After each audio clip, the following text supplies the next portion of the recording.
I'm Brad Morgan, and I'd like to invite you to our 16th annual Dairy Do Demo Day.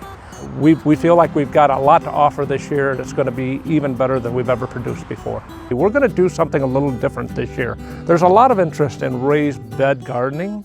There's an awful lot of interest in protecting our environment by doing organic turf management or sustainable turf management, if you would talk, as well as companion gardening or square foot gardening.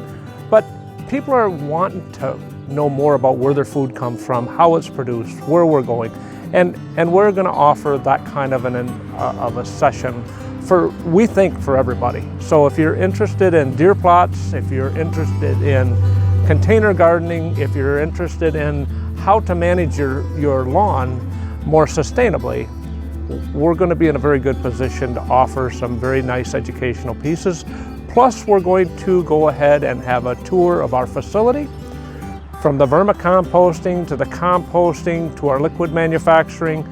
And you're going to be able to ask questions about Morgan Composting and be a part of it. We'll also have a pig roast and a raffle that day. Please come and join us. I think you'll find it very, very interesting.